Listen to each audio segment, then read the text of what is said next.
Sportscast, September 9th, 2020. If you haven't yet, please subscribe in all our channels, YouTube, Periscope, and iTunes. And if you're in iTunes, please leave a rating and a review. It will help us out tremendously. And, of course, visit us on thesportscast.net, thesportscast.net, or also with our Twitter account at thesportscast1.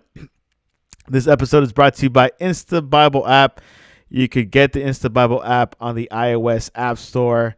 And, of course, you can enjoy the Bible and share it to the world. Big episode today. We're previewing ACC, the first Power 5 college football conference to kick off this week. And the rest, SEC, will begin at the end of the month. Same for Big 12 and potentially the Big 10 and the Pac-12 sometime later this fall. And joining us all the way from Rochester, New York, and a guy that has not tried the new McDonald's hamburger. I forgot the guy's name. Ryan Christa, welcome to the Sportscast. Are you talking about the Travis Scott? Travis Scott, that was the one. Yes. Have you had it, or will you have it soon? I've been known to go to McDonald's a time or two in my life, so I wouldn't put it out of possibility, but I haven't tried it yet. You know, it's funny. Like, I don't think anyone could avoid McDonald's. It feels like, you know, when you're kind of in a hurry and it's lunchtime and you're really hungry, McDonald's is probably the best way to, you know, to just to swing by. I don't know how it is in Miami, Santiago, but you can't go more than 2 miles down the road finding a McDonald's. So, and there you have it. Well, let's begin with the show. The ACC begins this week, Ryan. It begins on Friday. It's a conference that it is the bottom part of the the bottom part of the Power 5. Overall, what are your thoughts? It begins tomorrow. The kickoff is UAB versus Miami. UAB is a team in Birmingham and Miami. Overall, what is your prediction for the ACC? Of course, we'll go out, you know, with detail a little bit later in the show. But how do you see the ACC this season?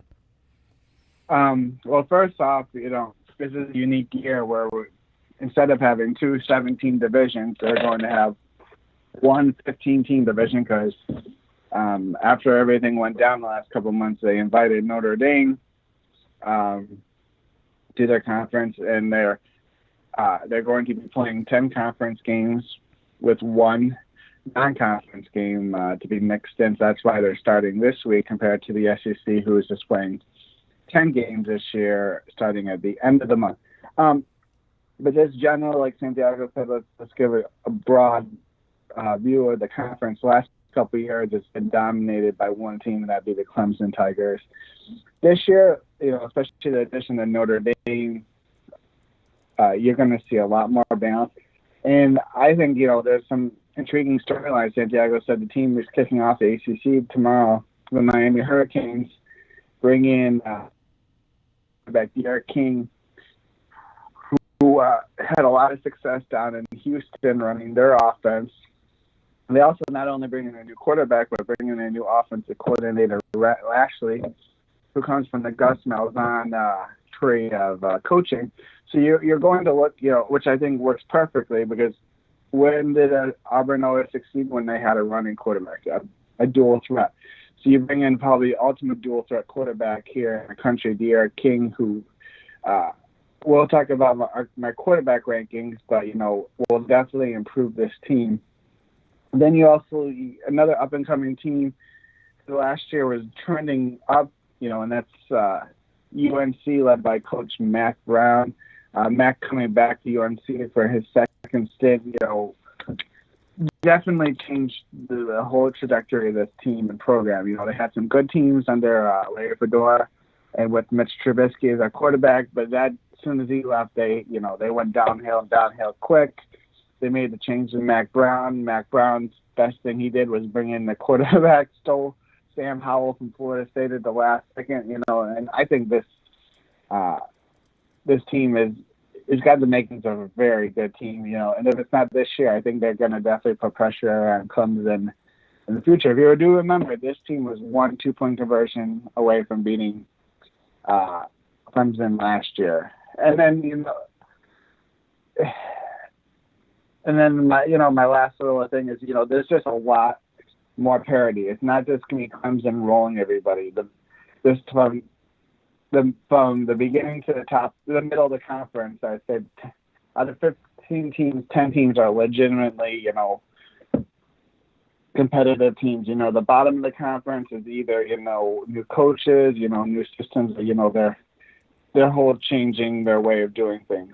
But I just love this conference because I think they got great new coaches, Mike Novella, Florida State, and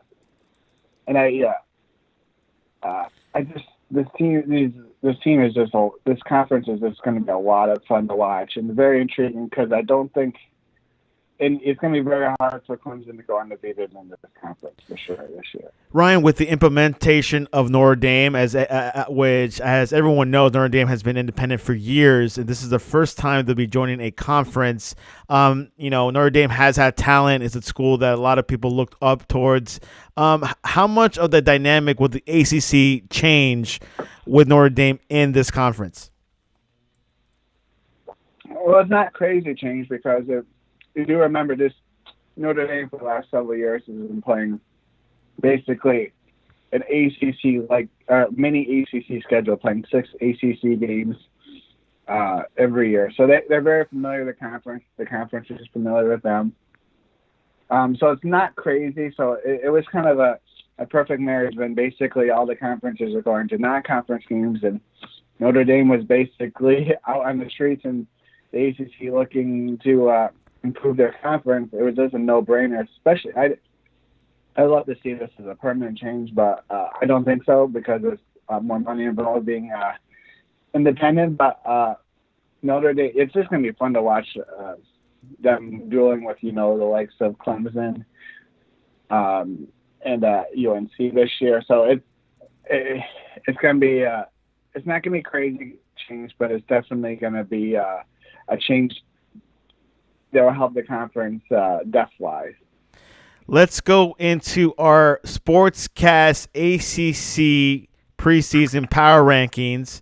Let me name you out the teams. Actually, I'll probably do it not in order, but it is actually we'll do this in order by the rankings. You want to start from top to bottom or bottom to top? Let's go bottom to top. That sounds good. You read my mind. Let's start with Syracuse. You rank them as 15th last. They're a team up in upstate New York. They're known as the Orange. Ryan, why do you rank them last? This is a team that last year had all the hopes of a great season. Dino Baver is a coach. Brings in Tommy DeVito. They won 10 games the prior season to bring in the quarterback who was very familiar with the offense.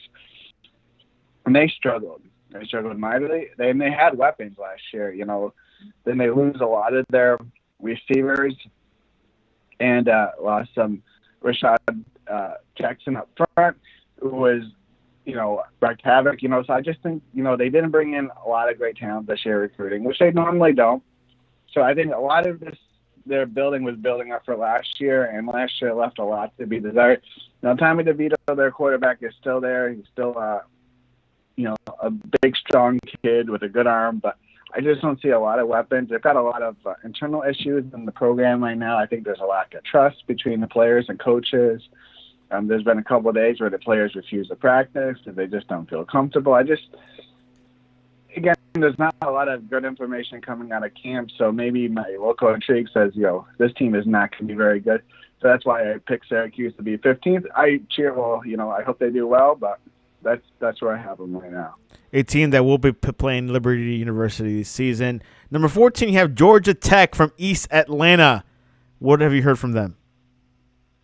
This is a team that, like I said, they totally gutted their whole way of doing things last year. They bring in Jeff Collins, who is a great defensive mind. He spent many years coaching the defense at Mississippi State and Florida, goes up to Temple, has great success for 1 year, and then goes down to Georgia Tech, who had been running the triple option under Paul Johnson for many years.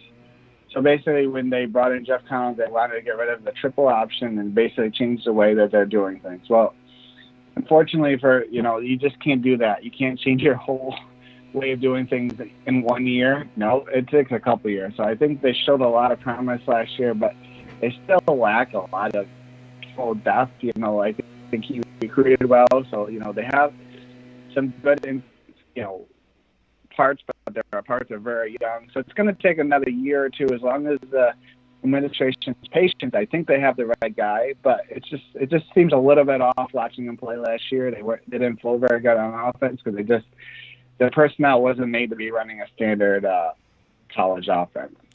Number 13, you have BC, all the way up in Boston College. You had them in 13th. What's going on in Boston? This is a team, they're very, they're hard to get a lot of information out of. I think that they brought in a new coach from Ohio State, Jeff Hartley, who's going to, bring a different change of focus and culture. Steve Adazio was a good coach for Boston College. They're known as a ground and pound team. With AJ Dillon. So now, you start fresh. I think they have some good pieces around them. Bring in, a transfer quarterback from Notre Dame, Phil Javert, who we'll talk about a little bit later. But, I think the trajectory is up. When you talk about Syracuse, Boston College, Georgia Tech, you're talking about three teams that I think are evenly, developed. So, you're grasping at straws and you're picking the order but down here. But I think their trajectory, Boston College, I think they have some good pieces left, and I think they're going to be able to still run the ball. When you bring in a defensive head coach, usually that's going to be your primary focus. NC State at 12th. Why you got them at 12th? Dave Doran, another team that our alumni Liberty will be playing later on this year. Again, I think Devin Leary, their quarterback, showed glimpses last year. A team, I just don't think they have the total talent to compete with the upper echelon. I think they'll be in a lot of games. Dave Doran, I don't think is a bad coach. They just haven't been able to peak. They had some decent years as Ryan Finley is their quarterback, who's now playing the NFL with the Bengals, but they've never been able to reach the next level, and I just don't see they don't have a lot of difference makers on this roster. So that's why I picked them down at 11. Duke, the former home of Jones, Danny Jones. Why you got them at 11th? They don't have a good quarterback this year? Oh, hey, let's talk about quarterbacks for them. They bring in former Clemson backup quarterback Chase Bryce. Chase, if you remember 2 years ago, Santiago and Clemson's championship team, they were down by 6 points to Syracuse, and Trevor Lawrence comes out of the game, and Chase Bryce is, led them on 2 fourth-down conversions to beat Syracuse. So he's pressured. He's been part of a winning program. He knows he's not going to start over Trevor Lawrence. So he moves over to Duke and has the best quarterback coach, I think, in the country, David Cutcliffe. I think one of the best coaches in the country.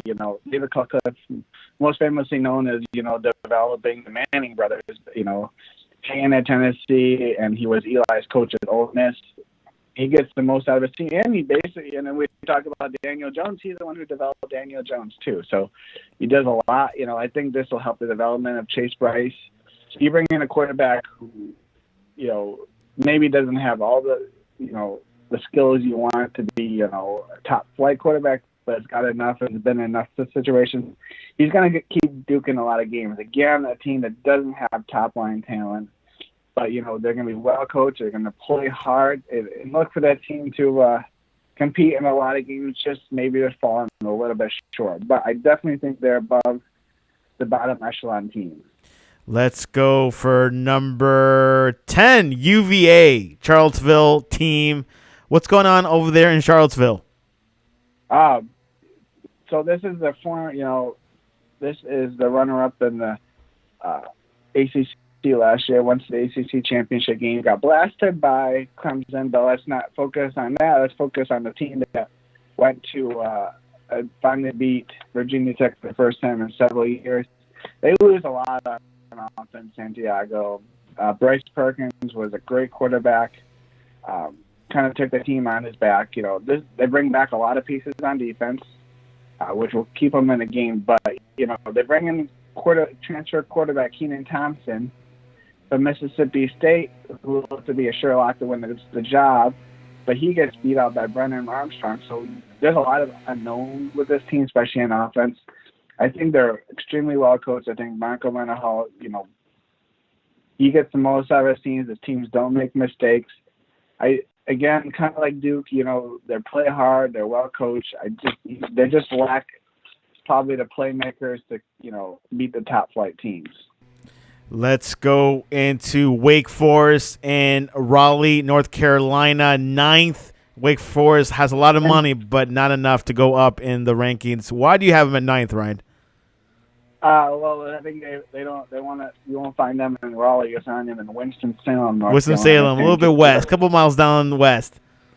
Yes. Coach Dave Clausen, great coach, fun team to watch, Santiago. Last year they were led by transfer quarterback then transferred out quarterback Jamie Newman, who we thought we'd be seeing play for the Georgia Bulldogs, but he ended up opting out. But Jamie Newman threw the ball all over the field. It was a really fun team to watch.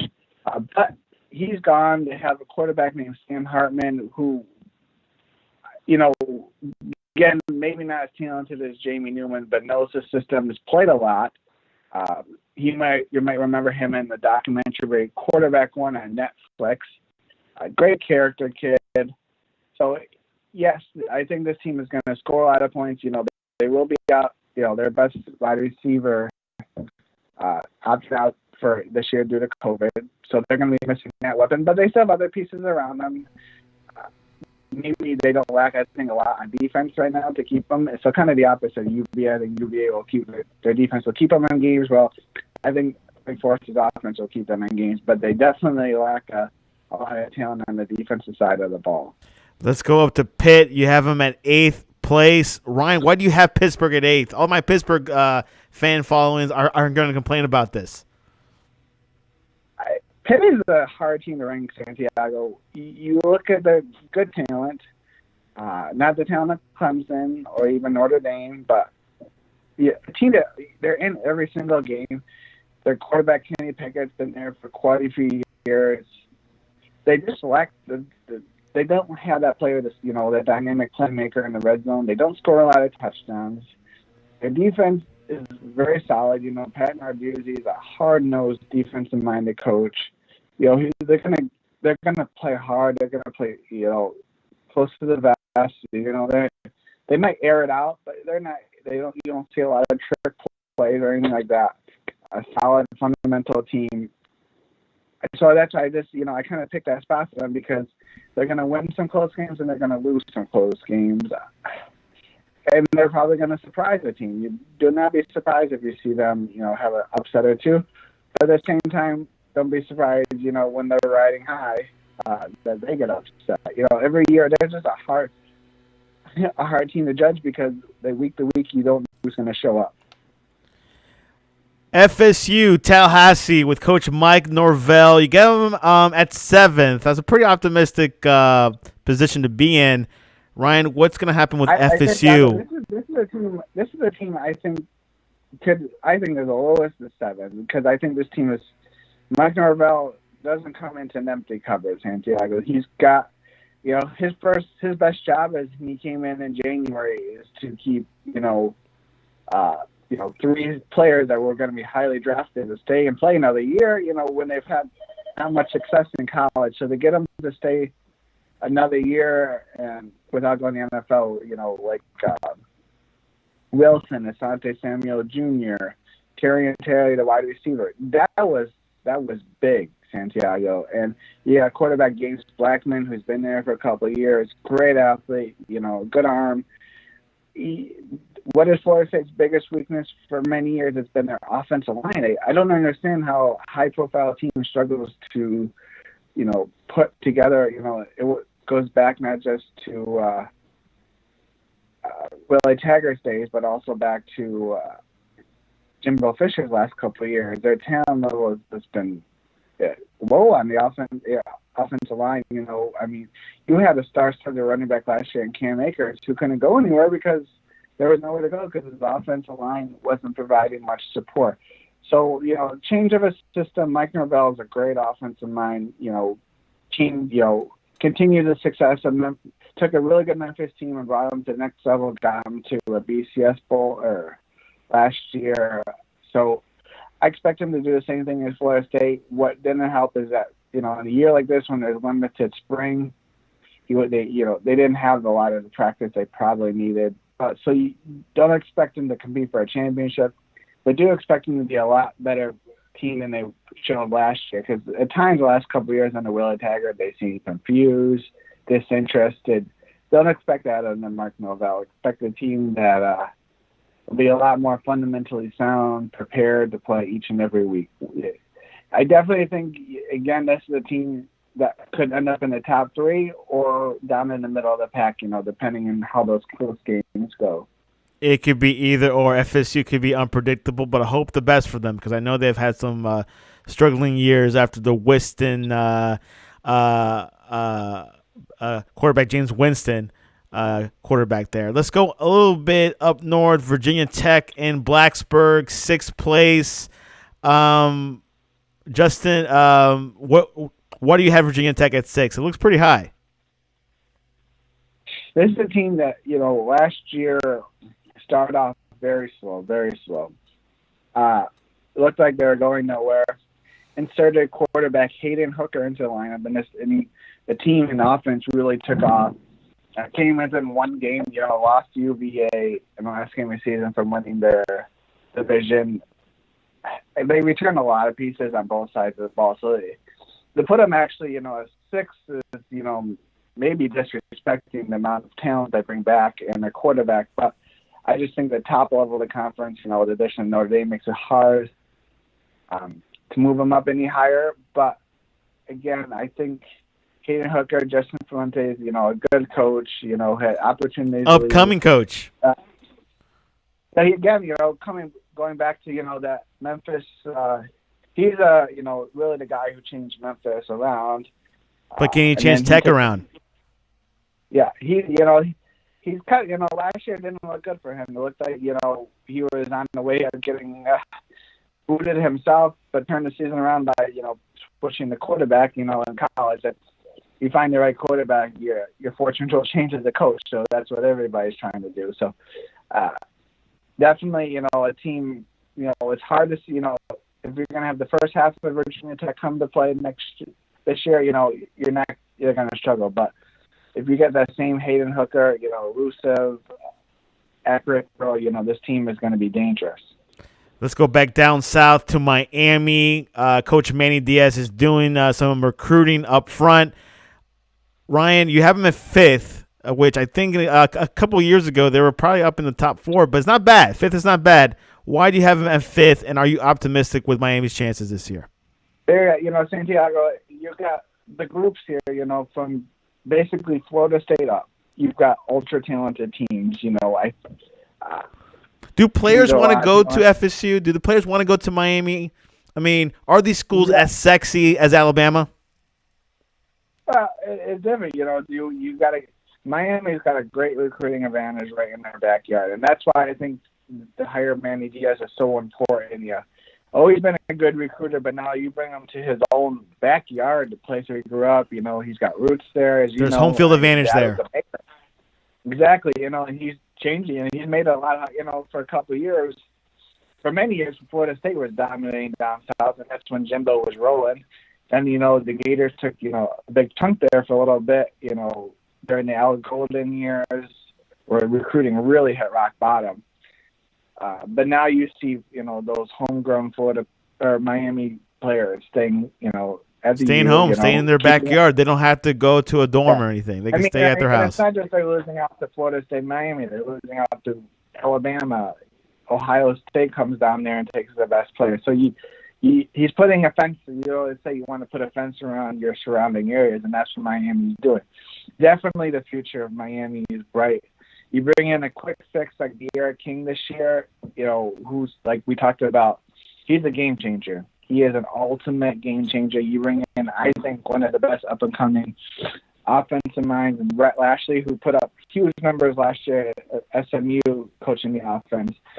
So I think, again, Miami loaded still with, talent on both sides of the ball.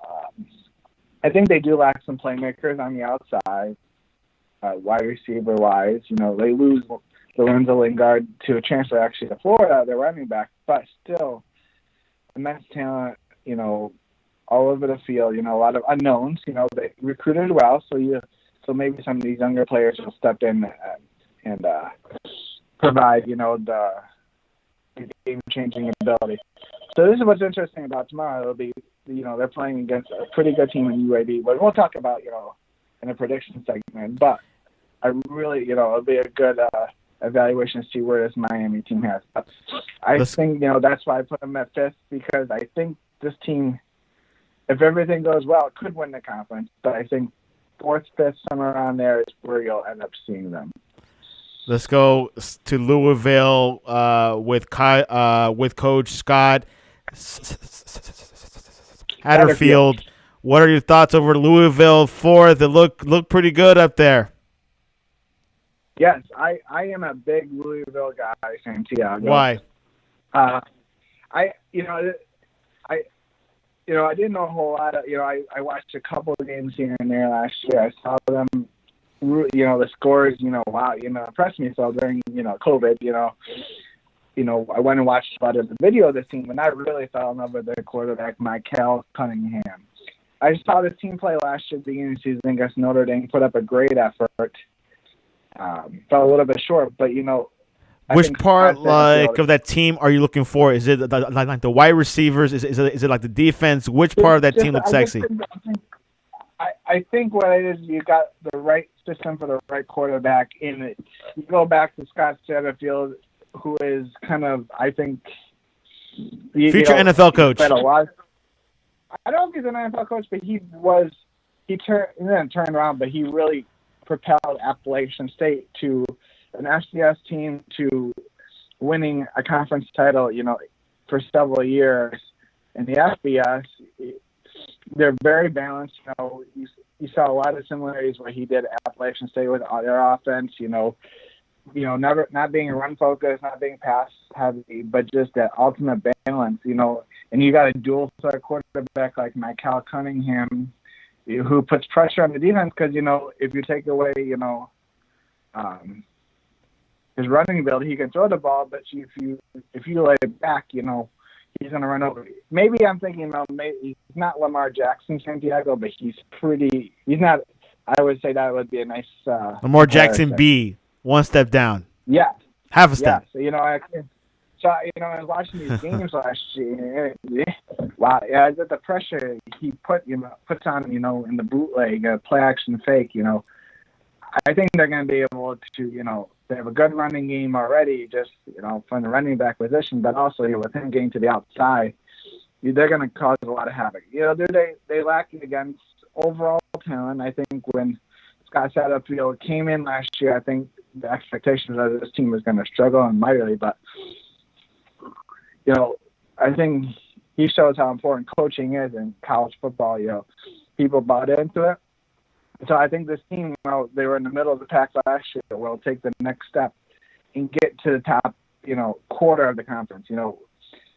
Are they really the 4th best team talent-wise in the league? No, but I think between coaching and good quarterback play, I think they can go, let's say 8-3, 9-2 this year. Notre Dame, this is where things get a little bit sexier. They're up at 3rd. Some are debating they could be 2nd, maybe 1st. Ryan, why do you have them at Absolutely.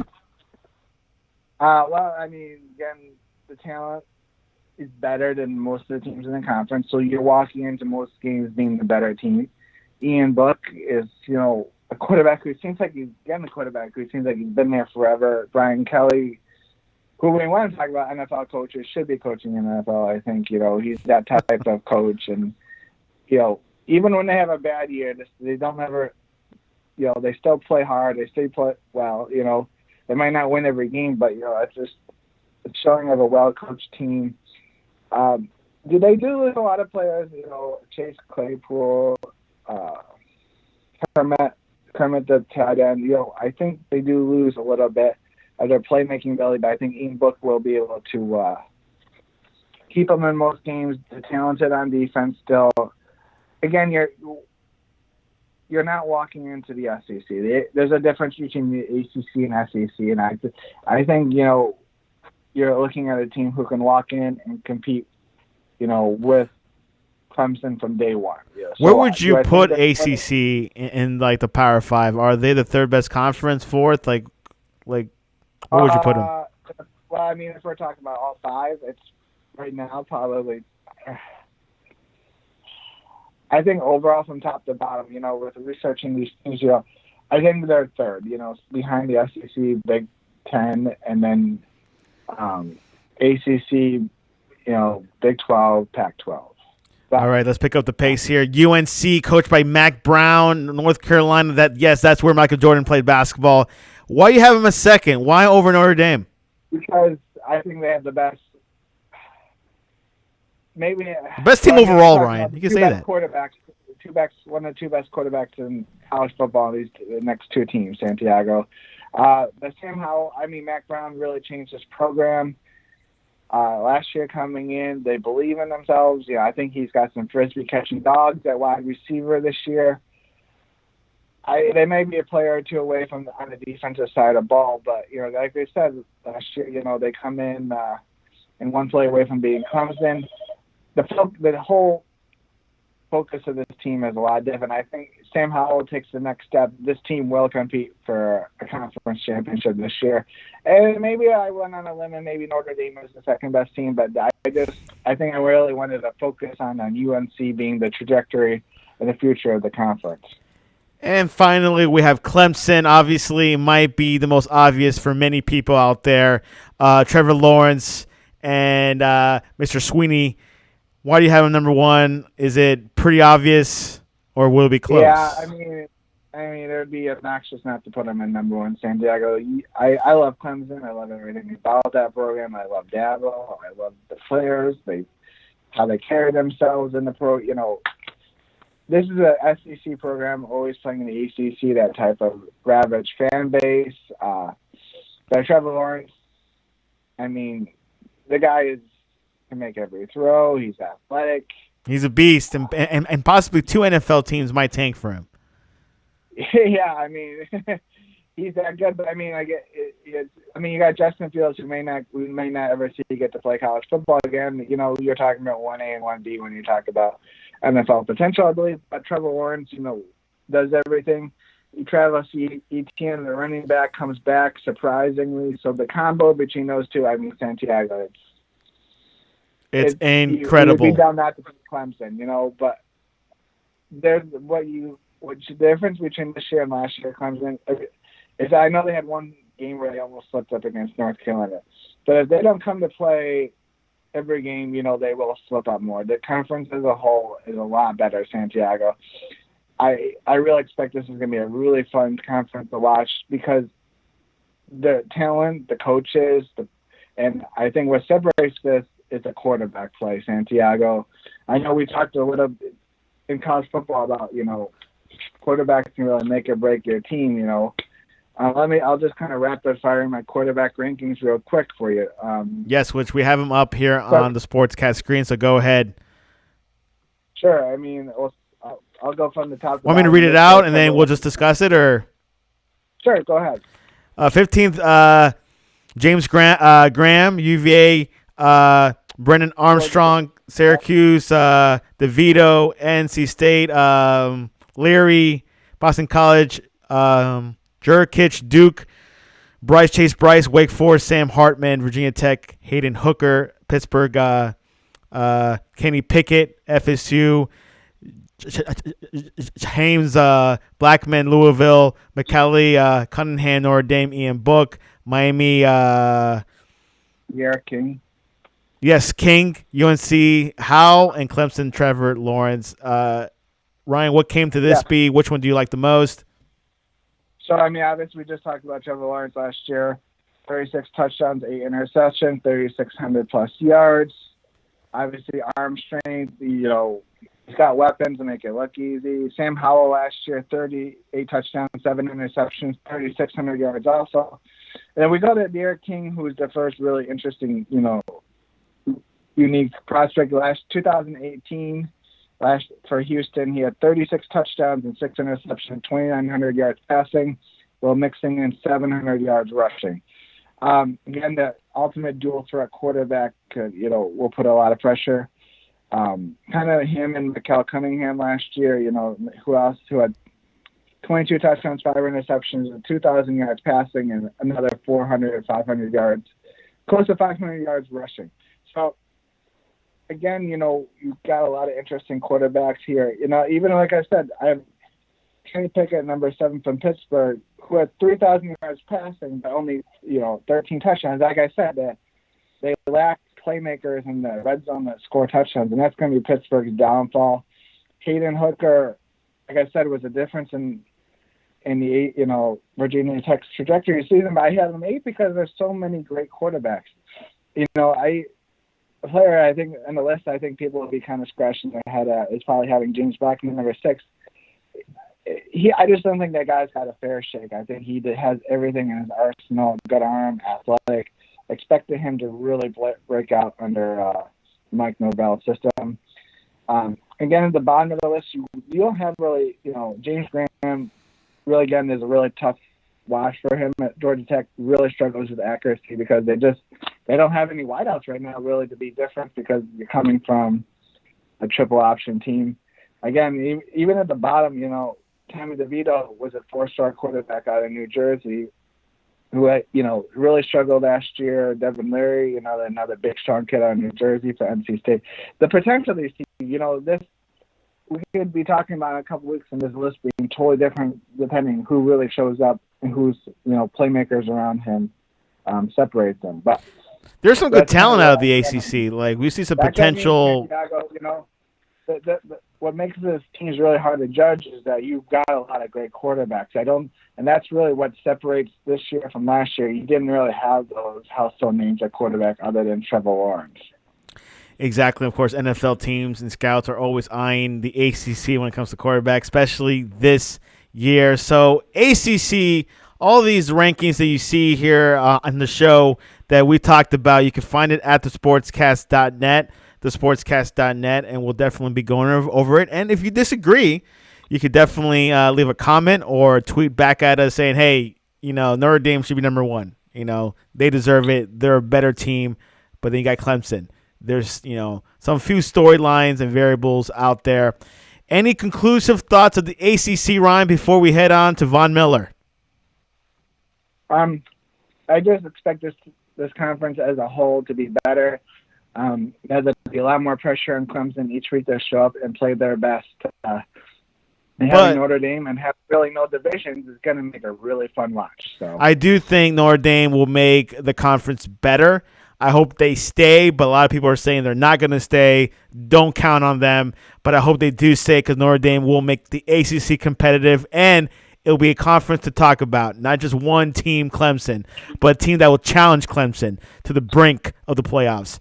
Let's go to Von Miller. He had a freak accident in the last play of yesterday with the Denver Broncos. He suffered a dislocated peroneal. He dislocated his tendon in his ankle. Ryan, Christa, who is a fond supporter of the Denver Broncos, how much of a loss is this? And will this be a huge loss for the Broncos, even though you do got a guy named Drew Lock? Well, Drew Lock isn't going to help sack the quarterback, but it's a huge loss because since 2011, no one has put more quarterback pressures in the NFL than Von Miller. So he's a difference maker every time he steps on the field. Puts He helps out all. He's a good run stopper. Because now you don't necessarily have to get to the quarterback, but if you put pressure, it makes everybody on the field better, especially the secondary. So, would the defense kind of lose a few of their value, or like, what do you think? Like, what happened with the defense? Would the defense not be a top defense in the NFL no more? I don't know if you say that, but it definitely puts more pressure on the young guys. Yeah, and they did draft another outside end 2 years ago, and Bradley Chubb had a great rookie campaign.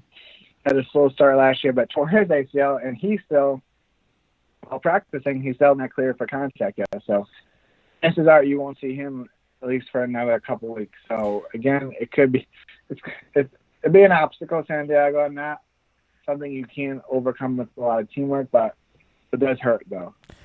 Yeah, hopefully Von Miller will come back. Apparently, this could take up to 3 to 6 months. The best case scenario is 3 months, but of course the question mark should just let him play. It depends where the Broncos are at in 3 months. If they're in a playoff mood, and able to need him, maybe. But of course Von Miller is a competitor. I could definitely see him coming back if the Broncos have a shot to making the playoffs. Biggest news of the day, the highest cornerback in the world, Jalen Ramsey, signs to an extension with the Rams for almost $100 million. $105 million. Ryan Christa, what do you think about that? Was this a worth an investment for the LA Rams? And of course, they got the $6 billion SoFi Stadium. That won't have anybody in that, so that's ironic. But Jalen Ramsey, when he's on, he's on. He's the ultimate shutdown corner when he wants to. That's the problem is that I think this deal was to keep him motivated, keep him focused, because at times, even at the Rams last couple of years, he would show up for one game, and he would take 1 game or 2 off while, he would just not be there. But I think with this deal, he's going to be ready and focused because, it's one of those incentive-laden deals that if he's not playing well, he doesn't get all his money. So, but it's really typical under the new Rams leadership to give these big fat deals out, where ultimately, if things don't go well, they'll cut bait with you and you won't get as much money as this contract says. The deal will keep the 25-year-old Ramsey in town through 2025 season. It averages $21 million per year. Ryan Shazier announces officially he's retired from football. The Pittsburgh Steelers linebacker.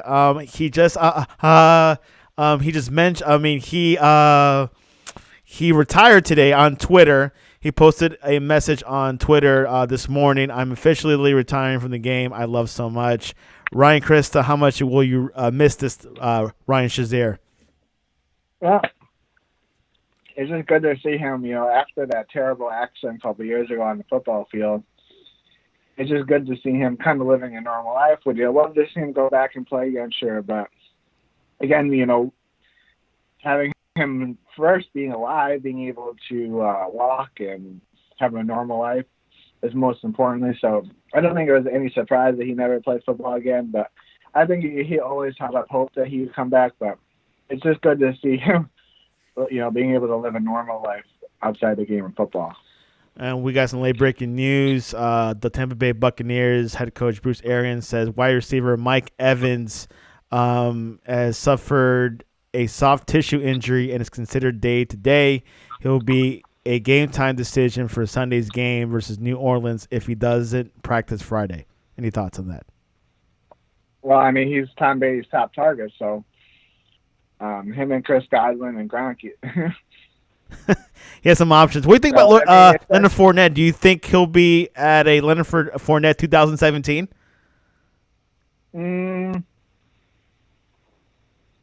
I don't know about that. I think you still got to work his way in. I think he'll get a couple of carries first couple of weeks and kind of see how he goes.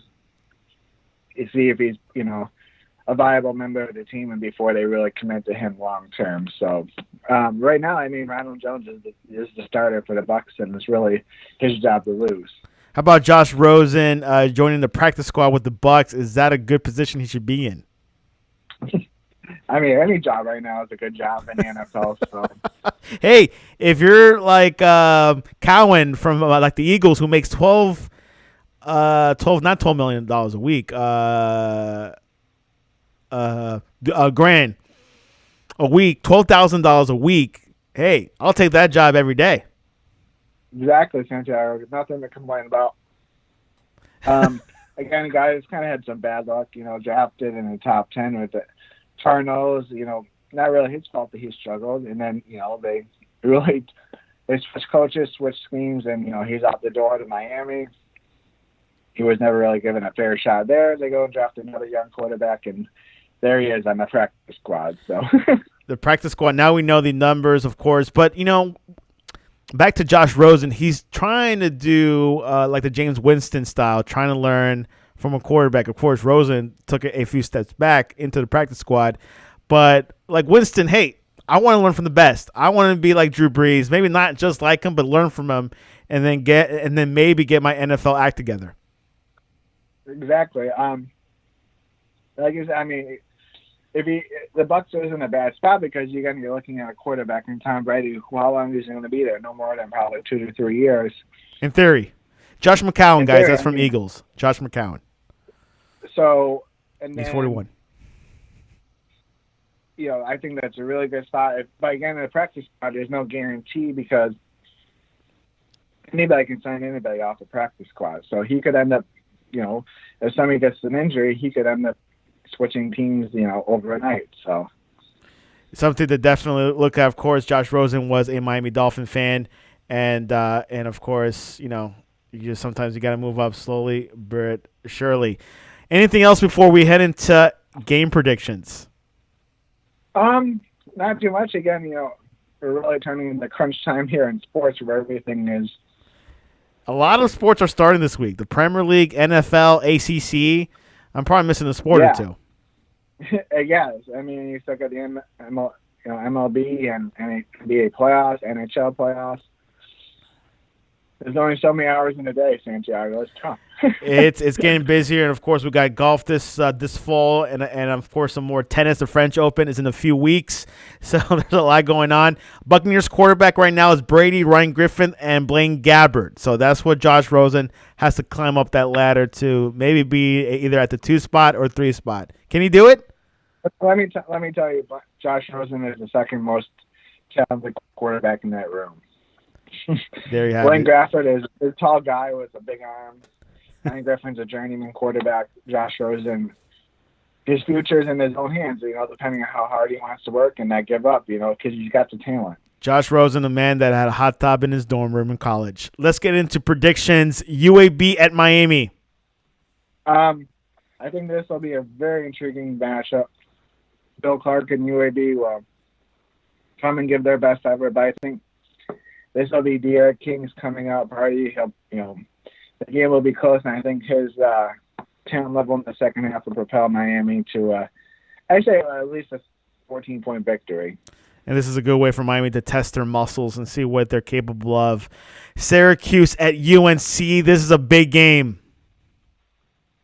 Yes, this will kind of prove, how good my rankings are when I pick Syracuse last and UNC second. So, I picked UNC to win this game, but I wouldn't be surprised early on just because, you really don't know what to expect in these first game back, depending on how. A little bit of rust. Yes. So, again, I think most of these games will be ugly in the first, quarter to half, and then, they'll pick up steam as they go on. Another big game in the ACC, Duke at Notre Dame. Again, I think once the rust takes off both teams, Notre Dame's got more talent. The last time Duke went into Notre Dame, they did win, but no one on that team is playing in that game from either team, so I'm going to go with Notre Dame. NBA playoffs, Toronto is down 2-3 against Boston Celtics. Who do you have? Will Toronto tie, or will Boston go on to play against Miami? Maybe it's wishful thinking. I always love a good Game 7, so I'm going to go with Toronto tonight. Toronto ties the series. Clippers, Denver. Clippers are up 2-1. Kawhi Leonard saved a basket by his middle finger. Ryan, can Clippers go on 3-1, or will the Nuggets have enough to tie up the series at 2? I think it'll be another really good matchup. I'm going to say the Clippers win again tonight. This is a pretty good matchup. So far, NBA playoffs, Miami Heat advance against the Bucks. What's up with that? Is Giannis, is he planning to leave, or like what's going on with Milwaukee? Why did they lose against Miami 4-1? We can really hone in on this during the off season, but Milwaukee's got a very tough decision because they really got to talk to Giannis and say, are you planning on staying? Because it's got 1 year left on his contract, so if he doesn't plan on staying, aka Kawhi Leonard, you gotta go out and trade him, because you don't want a year from now him walking out the door and you get nothing for it, because you can still get a good stash for Giannis because he is, he's a freakish talent. But he's one of the top 3 talent in the NBA right now. Yeah, so you got to tell Giannis, what do you want? Do you want to stay here? Do you want to build off what we have? Yeah, that, or you're gonna just trade him away and kind of start from ground zero. The life of a small city in the NBA. So. Yeah, and this is very similar to what happened to Kevin Durant. When these big players play at a mid-market city in the NBA, it's not good. It's not good traction. It's like a lot of these players want to play in big cities like LA, San Francisco, New York. Well, not even New York, but maybe Brooklyn, or Miami. So it's one of these things that these mid-city markets need to know how to play or how to deal with these big players. And what do they do? These big players have faith in this mid-city market team. So what do you think is going to happen? I think ultimately, they think they do roll the dice and keep them, and I think so. I don't think he'll do the same mistake as Durant did. It's not that ultimately he gave his best effort to Milwaukee. I think he turned But the thing is just drawing talent to Milwaukee. It's not Milwaukee ain't sexy in December. They're not a bad team. Obviously, they had an amazing regular season. And Mike Budenholzer is a great coach, but we're seeing in the playoffs, Santiago, it takes more than just one player. It takes multiple players. And Chris Middleton's a good player. I just don't think there's enough around him right now between, to win a championship. Because you look at Miami, Jimmy Butler looked like he could care less last night at times, looks half asleep. So everybody else had to pick him up, and that I just think what Miami has done as an organization to bring in, young talent and draft well and free agents, they've just done a great job. Kudos to Pat Riley and the staff for putting together a really good team. And real quick, if Miami plays Boston, which I think is most likely, do you think Miami has enough to beat Boston and go to the finals? 10 seconds. Yes, because I think both teams have got really good, so many good role players up and down. It's Tyler Horry. Hero. What the heck? Yeah. Which kind of reminds me of Robert Horry. Sorry about that. Time after time, these, whether it's Hero, Duncan Robinson, Bam Adebayo, you don't go and Dragic, who's going to be that player each night, who's going to step up for the Heat. And then again, you're looking at Boston, Jason Tatum, Jaylen Brown, talent. It's just going to be a really fun matchup. It's not easy for me to pick Miami to go all the way because I know Boston has a system that's been working for years. Of course, yes, you could say the same thing for Spoelstra, but Stevens is something brewing in Boston. He doesn't need a star player. He doesn't need Kyrie. He needs someone like Tatum, very humble, low key. And then you got Tatum, but then you also brought in a really good player, in Kemba Walker. I think people kind of forget, this guy's a really good player, good point guard, good shooter. They're both really good teams. Do they have look pretty balanced, stars? Pretty even. But they got. I think they have their own stars. Jimmy Butler is I would say mid-round star. So is Jason Tatum. Obviously they're in different points of their career. Jimmy Butler maybe had his best days right now, Jason Tatum's best days are still ahead. Youth and speed. Youth and speed. All right. Well, that's our NBA update. A little quick one. We'll definitely look at it. But tonight you got Toronto, Boston, Clippers, and Denver. NBA is definitely brewing. Random question of the day, Ryan Christa. Who is your favorite bear character? Winnie the Pooh, Smokey Bear, Haddington Bear, or Hazy Bear? Well, I think Smokey the Bear. I mean, we all need a little Smokey the Bear right now. So we're tired of these wildfires across the country. So Smokey Bear is at 19% at third place. Winnie the Pooh 47%, and Hazy Bear 27%. Last Paddington Bear 7%. I like Paddington Bear. There's nothing wrong with any bears. They're all good. And there was another guy named Baloo from the Jungle Book, but I think he was like a very minor character. I don't want to put him on the choices. Yeah, no, you make good choices. Those are the four famous bears. Ryan Christa, what is the best way for people to reach you, to contact you, how to go to restaurants outside of Rochester? Mad Dog Report 18. We want to talk some ACC football, and I think we're gonna, in the next couple weeks, Santiago, we're gonna bring in some really insiders in the ACC to really dive into these matchups and give our listeners really a good feel for what's going on in the conference. So I'm very excited for that. Some may say ACC is weak, but you could have a college champion out of this. But of course, if there's going to be playoffs, the thing is still juggling, still in limbo. It's so fragmented in college football right now. The schedules, I think they're going to keep it at the conference level, championships. It is what it is. But it could happen. Maybe they'll work it out. Maybe whatever. Anyways, you can contact us at the Sportscast1 on Twitter, at thesportscast.net, on our website. Tomorrow we have Ty Turner and Nick Rossetti. They'll be talking some college football, recruiting, what's going to happen, hopefully some Big 12 news, and, of course, Big 10 and Pac-12, because Pac-12 seems like they came out of nowhere. We're ready. Big 10 seems a little bit of infighting going on of like when this should start, how's the testing, things like that. So maybe Ty can catch us up on what is happening. And on Friday, we'll have Jeff Favre again for an NFL preview, because we got NFL all night. Chiefs play the Texans tomorrow night. So definitely get your fantasy. Don't pick Von Miller, because he's probably not going to play. Ryan Christa, great show. It's always fun to do it. And maybe hopefully stop by and talk some NFL with you sometime too. Yeah, with Jeff Favre. I think we could probably squeeze you in. All right. Well, look forward to it. And I'm sure Ty will have some thoughts on the Big 12 and Pac-10 and Big 10. He's usually got a thought or two in his head. He knows the background story. Anyways, Ryan, have a great day. You too.